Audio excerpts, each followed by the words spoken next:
The Cael Sanderson versus David Taylor rivalry is going to be on full display in Las Vegas, as a lot of these premier matchups have Penn State and Oklahoma State ties directly.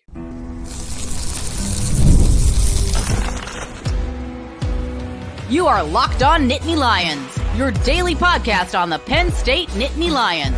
Part of the Locked On Podcast Network, your team every day. You are locked on to Penn State Wrestling and the Nittany Lion Wrestling Club in today's show. My name is Zach Seyko, and I am your host of Locked On Nittany Lions. He is Nick Kosko, joining the show to talk about the U.S. Open. He is a reporter for On3, also provides play-by-play coverage for Rutgers Wrestling through the Big Ten Network. So we're making some predictions here. We're talking about the most high-profile matchups in the U.S. Open for men for the senior circuit, as well as the U20, because there are plenty of Penn State-affiliated wrestlers there, plenty of Oklahoma State-affiliated wrestlers here. So we are going to see Cael Sanderson versus David Taylor, the influence on full display at Las Vegas. If you got any predictions, let us know down in the comment section, and Nick's work will also be linked in the description as well, so check out that too. Nick, there are so many matchups that we could begin with. I mean, Kyle Dake versus Zahid Valencia, with Dake moving up 2 weight classes. There's Daton Fix potentially going up against Marcus Blaze, now that Blaze is actually committed to Penn State, so this now becomes a Penn State-Oklahoma State battle after Blaze had defeated him previously. There's Mesenbrink and David Carr. Carr affiliated with Iowa State here. So which of these matchups, I got to say Kyle Dake versus Valencia, for me personally, is that matchup that I have circled the most. But which one is it for you? And that's where we should begin. Yeah, first, Zach, thanks for having me back on. Zahid and Dake is very intriguing, considering, Dake is moving up 2 weight classes now. Everyone says Kyle Dake is aging like fine wine. I'm in that camp for sure. I think he's still going to be the favorite here. It is just fascinating, though, because when you go down the list, that you look at the seeds 1 through 8, or the seeds that were revealed earlier this week. Of course, Dake's going to be the number 1. He's multi-time medalist, obviously bronze in the Olympics. Zahid, everyone goes back to the singlet pole controversy, and obviously, this weight class was, David Taylor, Aaron Brooks. Now Brooks is going to move up, and we're still waiting to see when he comes back. So weight class is totally open again. I think it's still Dake's to lose. Naturally, you'd probably assume that Dake is going to be in the finals against Valencia, but Chance Marsteller, he's proven a lot in this way. He's proven a lot on the senior level circuit. Obviously, his late stage rivalry with Jordan Burroughs was something to watch. I'm looking forward to seeing some of the other guys, get more of the shine this time as well, like a Parker Keck guys. And of course, if the seeds, if they hold, he's going to take on Dake in the semifinals. And then, of course, Rocco Welsh, you mentioned the Penn State stuff. Rocco Welsh now moving over to Penn State this coming season. I know he's listed under KD Training Center, but, that'll be more of a Penn State influence as we get closer to the next college wrestling season. So this weight class is pretty loaded. I still think Dake and Valencia, considering all the history that Dake has. Obviously, Valencia has been very successful on the senior level, and who knows, maybe now training with David Taylor full-time, he takes a step up in terms of his development at this stage of his career. But I still favor Dake. It's hard for me to pick anybody besides Dake or Valencia in the finals. Now, could I see a chance Marsteller, maybe taking out Zahid Valencia in the semifinals? Sure. But, as much as I like Parker Keck guys, I don't think anybody's going to be beating Kyle Dake, whether it's him or Rocco Welsh in the semifinals, should the seeds hold. So I'll lean towards Dake. I'm going to watch it. I'm going to watch Dake. I'm going to watch Valencia. I hope that's the final. That's the most intriguing for me at this weight class, but it's very hard for me to pick a guy like Zahid Valencia over Kyle Dake at this current juncture, even though Dake is moving up 2 weight classes.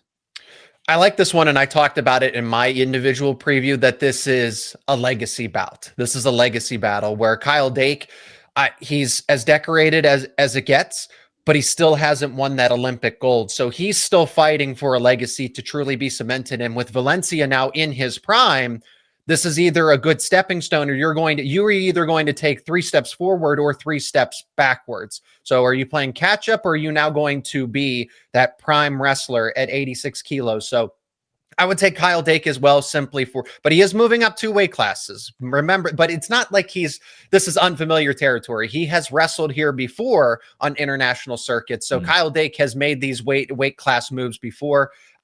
eager to see Kakaisen and Welsh if that happens, but I Welsh is just too. I think he's still a little green to this, but it's nice to see him as a fifth seed. One of those other hypothetical championships, and I know this isn't an Oklahoma State versus Penn State battle, and yes, Valencia did move into the Cowboy RTC for those who might have missed it.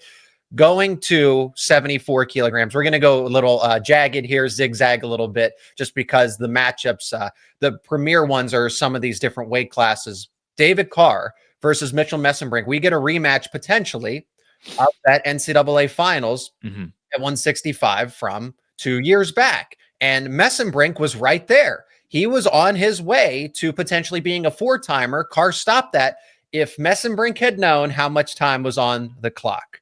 Carr's been training in freestyle, but I point this out about Luke Lillidahl, that Mesenbrink, this is his preferred wrestling style. That freestyle, it's not folk style, it's freestyle, but David Carr has been training here in freestyle and focusing on it specifically for the past year and some change. Yeah, I like David Carr a lot in this one. I'm eager to see, and I'm going to give a hat tip to Willie Saylor and Justin Basher. They brought up this point, and I was kind of thinking of it as well. How do you make the transition now as Mitchell Mesenbrink? We know his pace is arguably the best in college wrestling, the best for folk style. Now he goes to freestyle, coming off a college season where maybe his conditioning and his pace is going to be used as an advantage. But then you also look at a guy like David Carr, who's been training freestyle full-time since leaving college wrestling in 2024, where he ends as a national champion, just edging out Mesenbrink. And who knows how that match ends if, there's an extra 30 seconds in that match, if whether or not Mesenbrink was aware of the riding time or not. If there's extra time, was he gassing out Carr? Who knows? In the end, Carr won. And with the way he's performed on the senior level circuit since then, he's earned the number 1 seed here on U.S. soil. So you look at the top 8 guys in this weight class, you would think, again, this goes for all weight classes. It's loaded because all these guys are all Americans. They're national champions. They're guys who have done a lot on the senior level circuit or the freestyle circuit, throughout the last few years anyway. So, but David Carr, Mitchell Mesenbrink, I would be surprised if that's not the final for the U.S. Open this year. Guys like Quincy Monday, it's going to be a fight, but he's on the same side as Mesenbrink in this bracket. I like what Peyton Hall did for West Virginia this year, and of course, Terrell Barraclaw, speaking of former Penn State guys, wrestling for Utah Valley this past year. I'm excited to see what Barraclaw can do on the freestyle circuit as well, but he's on the same side as Mesenbrink as well. So, Carr's got a, quote unquote, easier path, going to the finals, but I would expect Carr, Mesenbrink. I like the way Carr's been wrestling lately. You got silver in the the Zagreb Open. I think that was earlier this year at 74 kilos. So obviously he's getting used to this weight. He's been wrestling 74 kilos for a little bit now. I think it was the World Team Trials last year. He was up a weight class at 79 kilos, where I believe he took bronze, if I remember it correctly off the top of my head. But don't forget, this is a guy in David Carr that just beat Takatani from Japan. What was that? A couple months ago at that Flow Wrestling Night in America. I think that was the same card as Spencer Lee. With Ono and Lee. Yep. Yeah, right. It's Lee and Ono. So when you see a guy like David Carr beat Takatani and really pour it on, be able to score a lot in that one, I think that does bode well against a guy like Mesenbrink, where you're going to need to score because Mesenbrink he's going to keep pushing forward. We've seen what Mesenbrink does with freestyle wrestling. When he wrestled Burroughs, he's going to still be in your face. His style really doesn't change from the in the face portion of it. So I'm looking forward to this one. Honestly, I think I would actually lean towards David Carr right now based on what he's done recently on the freestyle circuit. But obviously, if Mitchell Mesenbrink wins this match, or if this is the final and he does beat David Carr this time around, that wouldn't shock me in the least, just because his pace, I think, is still one of the best that you'll see from any wrestler in any weight class. But Carr's been very savvy and very technical at the freestyle level, especially over the last calendar year. And those are all great points, and I can't disagree with any of them about David Carr. I think if there's anybody that thinks that there's a large gap between the two, that's not the case. That this could, you say you lean David Carr, but you wouldn't be surprised if it's Mitchell Mesenbrink in the slightest. So that should be the final there. The only thing that I am truly certain about here, Nick, is 97 kilograms with Kyle Snyder. He's whether it's there for technique or whatever have you, but he should run through the U.S. Open here at 97 kilos. Let's pick up with another matchup when we come back here from the break. 61 Now that Marcus Blaze is affiliated with Penn State Wrestling and could have a potential rematch. Now that class, so we want to talk about loaded weight classes at 61 kilograms. So does Marcus Blaze and Daton Fix even get that rematch in the finals? We're going to discuss it coming up next here on Locked On Nittany Lions. And today's episode is brought to you by FanDuel. The NBA playoffs are here, and FanDuel is giving new customers an incredible way to get in on the action. Right now, when you join FanDuel, place your first $5 bet. You'll get $250 in bonus bets. That's right, $250 in bonus bets if your first bet wins. And you'll love using FanDuel because FanDuel makes betting so easy, whether it's picking your favorite teams or diving into player props. And that's anything, three-pointers, steals, assists, rebounds, you name it. FanDuel has so many ways to bet on your favorite players and your favorite props. Plus, even after the game tips off, so if you miss the start of game time, you can even combine your live prop bets into a same-game parlay for a chance to win big. Don't miss out. Head over to FanDuel.com and claim your $250 in bonus bets today. That is $250 in bonus bets over at FanDuel.com. So we got 61 kilograms here on the senior circuit. Also, Beau Bartlett versus Jesse Mendez. That could be a potential semifinal at 65.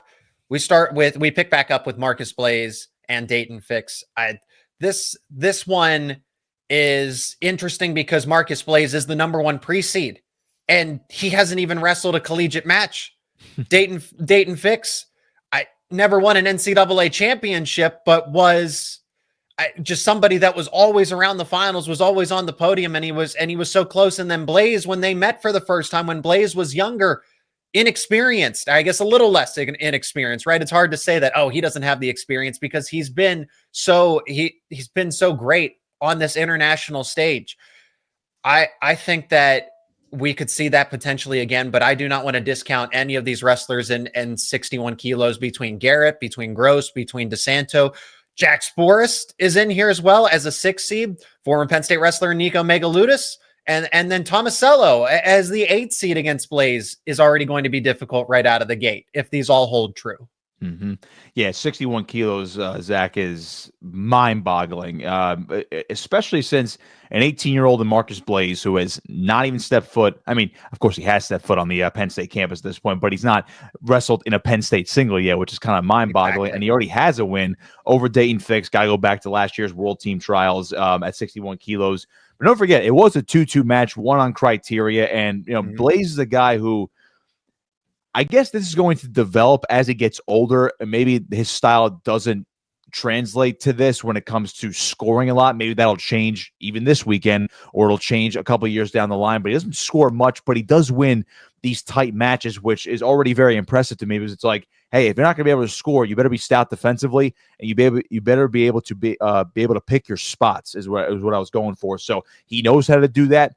I got to say, he is the favorite here, despite all the accolades for Daton Fix. You mentioned before, 4-time NCAA runner-up for Oklahoma State. All his success on the freestyle circuit. They're the top 2 seeds for a reason. But this weight class is loaded. People forget about Nashawn Garrett a lot. Former national champion from Cornell. Garrett has been so solid as a senior level wrestler. He's the 3 seed. Seth Gross, is getting back into the swing of things as well. He's going to be a problem in that semifinal with Marcus Blaze. Who knows how that turns out? Because again, I feel like with the way they both wrestle, Blaze could win that one, 3-2, maybe 2-1, 2-2 on criteria, but Gross could also open that up and win that one, 10-4, if he hits a big move. DeSanto, always a wild card. We see him out of the Hawkeye Wrestling Club. Jax Forrest, you already alluded to, so more Penn State, not Penn State influence, Oklahoma State influence is what I meant to say. And I'm glad he's up at the senior circuit, because we know how good Jax Forrest is. It's like, not that U20s or a U23 would be quote unquote beneath of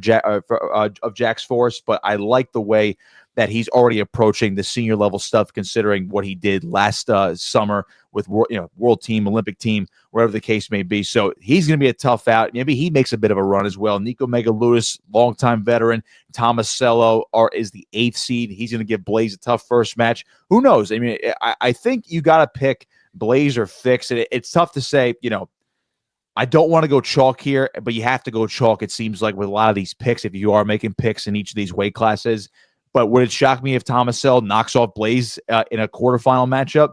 No, it wouldn't shock me. I just think Blaze, the way he's wrestling right now, and all the, if you combine the hype, if you combine the skill level, and I guess the youth movement, so to speak, with some of these wrestlers, I think Blaze is the favorite right here. You're probably going to see a Blaze fixed final in all likelihood, but wouldn't be surprised to see some upsets considering how loaded this weight class is, and the seeds, not that they're out of whack, but this is the deepest weight class, it seems to me. So I would lean towards Blaze, but if he lost to Tomasello, I'm not gonna bat an eye. I'd be like, okay, that's what happened. But Blaze seems like he's the favorite, and who knows? Maybe this is the guy that's gonna be running the 65 kilogram weight class, in the future when we come to closer to the next Olympic cycle, or I should say when we get closer to LA 2028. And Marcus Blaze isn't the only one that has my attention. Jax Forrest certainly is. If he can disrupt things, if he can kind of mess up this bracket, would be at least bring a lot more excitement, especially to the future of NCAA wrestling as well. In the 65 kilogram weight class, now, neither of these guys are the top seed. I mean, there's not much that separates them. They're second and third. Mm-hmm. Joey McKenna is going to be the top seed at 65. But once again, you get death, you get taxes, and you get Jesse Mendez and Beau Bartlett in a high-stakes matchup. Most likely yes, it would be likely in the semifinal here if they happen to reach that far. This is where it gets intriguing because Beau Bartlett actually prefers freestyle over folk style. And I've pointed out, I haven't made the joke, but I know that people are going to make the joke that, well, freestyle, you can't be passive. And then why would Beau Bartlett like freestyle if he doesn't like to take shots here? So you can still be a defensive wrestler in freestyle. Okay. You can have that defensive prowess. If you're defensively technical on your feet, then this is going to bode well for Bartlett. However, Jesse Mendez is not a slouch. And I don't think there's much that separates his folk style from his freestyle game. And I've gone on the record to say that I think Jesse Mendez, he just impressed me so much at the Olympic trials that even though he didn't necessarily, he just performed very well. So even though he wasn't the guy at the end of the day, I said, okay, if he's doing that right now in the middle of his collegiate career, he looks like he could represent the United States in due time and be one of the faces of the United States Olympic team or just in the future world teams as well. So I think Jesse Mendez could actually win at 65. I like Beau Bartlett's chances. I will never count him out, but Jesse Mendez has always seemed to have the advantage, even though they traded back and forth. But Mendez in high stakes matchups, it was just those regular season duels. If Bartlett had defeated him in other postseason matches outside of that one Big Ten championship, I think I'd feel a little bit differently about this. But when it comes to the high stakes, it seems like Mendez is just dialed in. Yeah, it's interesting when you look at this bracket, considering Joey McKenna, and I love Joey McKenna. That's my guy. He's the number one seed for a reason. He, again, going to the Cowboy RTC, learning in that room, training under David Taylor and everybody else that's associated with Oklahoma State. I would say that maybe that has leveled up his wrestling without having looked at his tape in depth since he left the Pennsylvania Regional Training Center. And not that he wasn't good there, he was phenomenal there as well. But he's the number one seed. But I feel like this is the one weight class where you're just like the one seed is almost not an automatic to pick here if you're going to pick. Now, if McKenna wins, that's fine, and wouldn't surprise me in the least because he is just that good. But you go back to the Jesse Mendez point, last year's Olympic trials. Mendez did beat McKenna in that first round of the 65 kilogram weight class where he beat him 8-2. And you mentioned how being that impressed with Mendez last year, he took out McKenna, he took out James Green, and James Green's the number one seed at 70 kilos for this U.S. Open. Green, we mentioned Kyle Dake before, Zach, aging like fine wine. So is James Green. I feel like James Green is always in the thick of things to make these world teams, to be in contention for an Olympic team. Jesse Mendez beat both those guys back-to-back and then took down Yanni, which, Yanni's a different conversation now, moving up to 70 kilos. I'm sure we'll talk about in a second. But Jesse Mendez beat those three guys back-to-back, and then he comes up just shy against Zane Rutherford, who obviously ends up getting the spot over Nick Lee. Again, Penn State versus Penn State right there, but Mendez was so close to beating Zane. So I think if you take last year into account with the Olympic trials and the way Mendez was able to bounce back, he lost to Bartlett 2 or 3 times leading up to the NCAA tournament this year, where their rivalry, was turned upside down once again, but then beats him at NCAAs, wins his second national title. I feel like Jesse Mendez is now back on he's not on the downslope in terms of, this roller coaster ride he likes to take us on, where it's like, he looks like he'll never lose again and he'll fall to one of the other best guys in the country. But I think now he's back on that upward trajectory. I would favor him in this weight class in a pending matchup with Beau Bartlett in the semifinals. That might be the closest match we'll see Mendez wrestle in this bracket. Now, if you're picking Mendez to win, which I think I'm going to do right now, I think his closest match naturally would have to be against Beau Bartlett in a semifinal, and then he'll have a close one with Joey McKenna in the finals, in my mind, but I feel like he'll have a better chance to score against McKenna than he would against Bartlett, but I feel like Mendez does take this bracket. It'll be a fascinating one. I think any of those top three guys can win, but I think if you're going to pick two of them, it'd probably be McKenna or Mendez. I'm going to lean towards Mendez, but that's nothing against, guys like Real Wood, so I'm interested to see on the freestyle circuit, Zahid Valencia, obviously. Josh Coderhan, I loved him all year when he was wrestling for Navy during the collegiate season. Could be a little bit of a sleeper in this bracket, but I think Jesse Mendez would be my pick right here, but that'd be a again, everyone's going to want to see that, right? Semifinal matchup with Beau Bartlett again. It's like the rivalry that never gets old because you never know what's going to happen at this point. We still got to get through some other weight classes that aren't predominantly Penn State versus Oklahoma State, or at least they don't have pending matchups there. So we're going to go a little rapid fire to finish up the show to get through the senior circuit. And then we got to get to U20, the matchups that everybody should be looking forward to, as these are the future faces of world wrestling, maybe even Olympic wrestling. That is high praise, but it is true. That's coming up next here on Locked On Nittany Lions.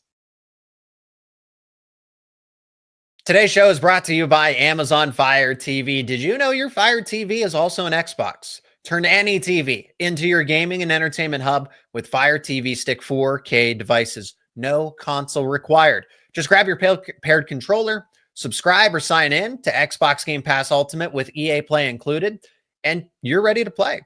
Dive into hundreds of premium titles from EA Sports College Football 2025 to Call of Duty, Black Ops 6, and Avowed, as easily as you stream your favorite shows. It's gaming made simple, and it's all on your Fire TV. And now you'll have affordable and portable gaming. You can play high-quality Xbox games at a fraction of the cost of a console. And if you already have a console, a Fire TV Stick 4K device is more affordable. It's easier to travel with, allowing you to take your favorite games wherever you plug in. Head to Amazon.com/Fire TV Locked On to get started. Xbox Game Pass Ultimate subscription and compatible controller are required and available on select devices, including the Fire TV Stick 4K 2nd Gen, Fire TV Stick 4K Max 1st and 2nd Gen, and Fire TV Cube 3rd Gen. All right, let's finish up with the senior circuit. Then we get to U20, as there's plenty of future current Penn State wrestlers and future ones as well. 57 kilograms, want to pick back up there because Luke Lillidahl is, like Marcus Blaze, his another young counterpart here at these lighter weights, is the favorite because of how decorated he is on the world stage. I think this is Luke Lillidahl's weight class to lose. Now, 57 is loaded like other weight classes. Don't get me wrong, but this is just his game. It's his preference. It's his forte. I got to go with Lillidahl here. I would be surprised if he loses. I wouldn't be shocked, but I would be slightly surprised if Lillidahl doesn't come out on top here. Yeah, I'd say Lillidahl. This is his weight class to lose. I'm interested in seeing if Sheldon Seymour, who obviously knocked him off the NCAA tournament, if he makes a bit of a run once again. He's currently preseeded at 6, as we saw earlier in the week, so they would not meet until the final. So Seymour was going to do a little bit of work, potentially a win over Liam Cronin in the quarterfinals, and then you likely get Daniel DeShazer from the Gopher Wrestling Club in the semis. So Seymour, I guess, because he already has the win over Lillidahl, you probably have to say, all right, that's your sleeper pick. But yeah, I agree with you, Zach. I think this is Lillidahl's weight class to lose. Again, you almost can't be shocked with any of these results unless it's a Kyle Snyder losing. But yes. I think this is Lillidahl's weight class to lose going into the weekend. 70 kilograms. So there's no direct Penn State versus Oklahoma State here, but Diakma Hollis moving up, as we pointed out. You said that James Green, hey, this guy just keeps getting better with age. So that they seem like they're on a crash course here. I got to go with Diakma Hollis. I think, again, entering his prime is one of those wrestlers. It's surprising when he does lose here. So that's why I can't really go against him in this case. I think he takes this weight class. Yeah, James Green, familiar weight class at 70 kilos. He took gold at the World Team Trials back in 2024. Didn't medal at the World Championships in 2024. But Green, again, one of those guys, Nebraska legend. aging like fine wine. I believe he's in his mid-30s. Not he's 32, so he's not quite his mid-30s yet. So Dake's a little bit older. So both those guys are kind of in the same boat. But I'm with you. I think if Yanni is fully healthy, and he certainly looks like he is, up a new weight class, not cutting the 65 right here. Yanni, to me, man, I think he's the favorite. I know he'd be my pick as well, coming to that 2-seed spot. Pantaleo and Luwan right below him. Interesting matchups. Bryce Andonian, the high flyer from Virginia Tech. He's a wild man. I'm looking forward to seeing him on the wrestling freestyle again. But I think I have to pick Yanni as well over James Green in the finals. It'd be a great match, but I think those two are the big favorites here at 70 kilos. But I'm going to lean towards Yanni. 79 kilograms. This is where I wish Levi Haynes would have entered in. I'm surprised that he didn't. Dean Hamity's in here, so you could have potentially had a hypothetical matchup there. If I had to pick any of the weight classes that are most wide open, I think it's this one. Now, I lean Hamity, but could easily lose to Kennedy Monday, and I don't think I'd lose any sleep over it because I think that's it's kind of the David Taylor effect here. Can Dean Hamity, kind of like a Wyatt Hendrickson at 125, can you capitalize on the momentum that you've created after the NCAA wrestling season? Yeah, Dean Hamity would be my pick right here. I'm interested to see what Evan Wick does, considering he got the number 1 seed. Wick has been one of those. I feel like nobody talks about him enough, considering his career at Wisconsin. Obviously, finished up at Cal Poly. So, excellent wrestler throughout his career. Very lanky. Very. I think he might be the longest guy in this weight class. Him and Hamity are pretty. That's lanky, shocking with Dean Hamity. That might be a pretty even matchup when it comes to the reach, but Wick is fascinating to me. I would pick Hamity here. Simon Ruiz, I like what he did as a freshman here this year at Cornell. Loved watching him wrestle up close. Very impressive to me. Impressive young wrestler. Still has a long college career ahead of him. He'd be my sleeper right here. Carson Hartzler from Ohio State, and obviously representing the Ohio RTC. To me, Zach, I think we talked about it earlier this year. If he's healthy, he is far better than he is when he's, has a huge leg brace, a shoulder brace. So if he's a little bit healthier for this, I think he'd be a very interesting one to watch. But Hamity's my pick right here. It's at 79 kilos. Is that the same reasoning you would have for a Wyatt Hendrickson at 125? We'll jump over and go back to 92 with Trent Hidley here and Kyle Snyder. We're not picking against Kyle Snyder. 125, I had the same thing. It's the momentum for Hendrickson at 125. Yeah, Hendrickson has all the momentum in the world. I think when you beat a guy like Gable Steveson, it gives you the utmost confidence moving forward. I think Hendrickson's always been a threat at 125, but he never quite got over the hump. And obviously, when you beat a guy like Gable Steveson, who's won multiple national titles, is an Olympic gold medalist, and was seemingly this unbeatable specimen at that weight class in the sport of folk style and freestyle wrestling. But I think because Hendrickson did that, he only has the 2 seed, but that's no disrespect to anybody else. But I think this is why Hendrickson's weight class to lose. I'm interested in seeing what Nick Feldman does freestyle-wise. Trent Hilger, big boy. You have 2 big boys clashing with him and Hendrickson and potentially in the semifinals. But I do think Hendrickson does take this weight class this weekend. Big fan of Trent Hidley, so I guess I have a personal bias here. I've interviewed Trent Hidley before when I was covering a little more high school wrestling, and he was in the local area. And he's at 92 kilos. Now he's a broadcasting counterpart to you since he was on ESPN. I'm intrigued by Aiden Sinclair in this class. I'm intrigued by Dustin Plott here, but I don't know that I mean, Trent Hidley, again, he's in his prime. He's the number 1 seed.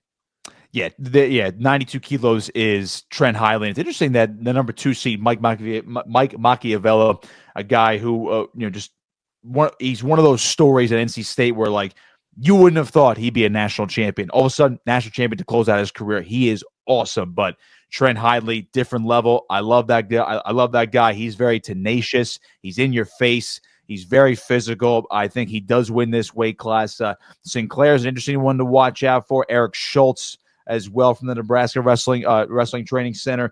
Plott's fascinating to me, but I feel like Plott could take out Schultz in the quarters, and then you get a Plott-Hidley semifinal. I'm interested with, it seems like Dustin Plott's, like, for how good he is, he's run into all-time greats wherever he goes, whether it's college against, Parker Kettgeisen. I think he ran into Starachi a little bit too this year. I believe, if I'm already getting my dates mixed up here, but it's like he runs into all-time greats wherever he goes. It's like this guy can't catch a break. And then you run into a guy like Trent Hidley potentially in the semifinals this weekend. So I'm interested in seeing what he can do as well. I'd probably make a run to the semis, but yeah, Trent Hidley, my guy. Yeah, he's the favorite here at 92 kilos, and I'll pick him as well. So now we're going to summarize U20. Everybody and their brother has entered into the U20 tournament. It seems like there are plenty of Penn State affiliated wrestlers here, not in 57, but in 61. You have Nate Desmond, you have Sam Herring, who are a class of 2025, 2026, respectively. Beau Bassett seems like the overwhelming favorite at 65 kilos, but Dalton Perry is there. At 70 kilograms, you have PJ Duke, who is going to be a heavy favorite in that class. At 74, I think kind of forgotten about because he didn't wrestle much this NCAA season, had to recover from a minor procedure. Joe Seeley is at 74. So he's going to be somebody that I think will surprise simply from the fact that he reminds everybody that he's there, that he's still present. William Hankel, 2025 commit, has entered in at 79. Nobody at 86, but then up to 92, you have Connor Mirasola. At 125, you have Cole Mirasola. I guess for me, so like I said, we're summarizing here, so we're not going to go weight class by weight class like we did for the seniors. But I am eager to see the Mirasola twins because Connor Mirasola, Cole Mirasola, are they going into the portal? They don't have a spot at Penn State. Some fans are concerned that because Cole struggled against All-America talent after he's bumping up from essentially where he wrestled at 210, 215 now to a true heavyweight. And that's tough to do as a true freshman. And you lost to Nick Feldman, Luke Luffman. So it's really about, for me, and Joe Seeley's in this category as well, because people doubt the ability of Seeley and the Mirasola twins. I want to see them kind of prove those doubters wrong. So those are the three, because I know what PJ Duke can do. I'd be surprised if he doesn't win. It's about the Mirasola twins and Joe Seeley kind of proving everybody else that, oh, these are elite talents and that they didn't go into the portal for a reason. Yeah, for sure. I think the Mirasolas have a lot to prove. I'm not going to make any predictions whether they enter the portal or not because, you never know with these things. I think they have a lot to prove. You mentioned 74 kilos. I think D. Lockett probably the favorite right there, considering he's a guy that's going to Oklahoma State that I guess a lot of people anticipate, however their lineup shakes out. He doesn't plan on redshirt. He doesn't want to redshirt as a true freshman. Don't blame him. Right. And is D. Lockett the type of guy to become an All-American right off the bat? He certainly seems like it. He is that good. So I would say he's the favorite. You already mentioned Beau Bassett, just kind of sum up, without, I don't know the U20 guys as in depth as, most people would probably know the senior level guys, but Beau Bassett, to me, if he didn't win this weight class, despite 65 kilos, that might have the most entries, by the way, for U20 right off the top of my head. So if Beau did not win that one, I'd be kind of stunned if he didn't win 65 kilos. He is that good. I don't want to forget about Melvin Miller as well at 70 kilos as well. Obviously, all indications are that he's going to end up going to Iowa as well to follow Beau Bassett and Keegan Bassett. But 70 kilos, watch out for Melvin Miller as well. So I like him a lot considering how good he is. But he's the youngest of the group when you talk about these elite guys because he's the class of 2027, but the number one overall prospect there. So I'm eager to watch Melvin Miller as well. But you mentioned if you have a Penn State affiliation or a Nittany Lion Wrestling Club affiliation, you're probably going to be in the running to win these weight classes here at U20s. I think for prediction's sake, the Mirasola twins should be the favorite at their respect. One of the favorites, definitely at their expected. Like I would be surprised if they happen to lose at 92 and 125. I think they should be expected to win. And part of it is 125 isn't exactly loaded. And I think that it's loaded with future talent, but that year of redshirting, that collegiate experience, I think is going to pay dividends for a Mirasola because Michael Mako's entered in there and Drayshawn Ross has entered in there. Those guys that's the difference. It's the collegiate experience and that adjustment to a true heavyweight. And in the terms, because Drayshawn Ross is wrestling at 215. So he's in that similar stage where Cole Mirasola was just a year ago. And that much time can make the difference. Let's finish with, because you mentioned Melvin Miller. And I know that people are pointing to Oklahoma State, Landon Robideau. I figured that was going to be the crash course there between PJ Duke and Robideau. I don't necessarily have Duke as an overwhelming favorite, maybe to an extent of a Beau Bassett. Really, that one would shock me if Beau Bassett doesn't. Now, Zepeda and Vega are certainly guys that could challenge him, but it's really Beau Bassett all the way. He's just that good, as we've settled on here. But to say that Melvin Miller could give a challenge to PJ Duke potentially and go past a Robideau, because that's who most people are going to say Duke and Robideau is your final here at 70 kilos. So you're not completely sold on Duke taking this weight class? He'd be my favorite. I'm just curious to see what Melvin Miller can do, considering he's just gotten better. I would still pick Duke if I'm making a pick. Throwing I'm basically throwing a dart at a board right now, but I would still pick Duke there. You mentioned guys like Vega going up against Bassett. Bassett's had his run-ins with the other top tier guys around his weight, so I just think the way Bassett's been wrestling, since trying to make a run for the Olympic trials last season, and then obviously going through his high school season and just doing pretty much everything under the sun, wrestling, and then obviously committing to Iowa, now being free of the college commitment. Not saying he didn't enjoy the process, but now it's just like it's all about wrestling, getting as good as you can get until you get to college. I just think Bassett's on a different trajectory right now where he's still a step above everybody else. So he's more of a favorite to me than I guess PJ Duke, but that's just me maybe just creating a take out of thin air. I would still pick PJ Duke over the field. But I think just the way Bassett's been wrestling, he'd be my most stunning loss if he did not win his respective weight class. And that's going to do it for this, as much as we could, overview preview of the freestyle circuits between the senior level and the U20. My name is Zach Seyko. I'm your host of Locked On Nittany Lions. As always, he is Nick Kosko, the voice of Rutgers wrestling through the Big Ten Network. Also covers wrestling for On3, so go check his work out down in the description. Nick, thank you so much for the time. Great conversation again, as always, and the analysis. Really appreciate your expertise. Appreciate you, Zach. Thank you. And thank you to each and all of every one of you for checking out this episode. Let us know your predictions down in the comments section. And for more coverage around your favorite Penn State sports teams, keep it right here on Locked On Nittany Lions.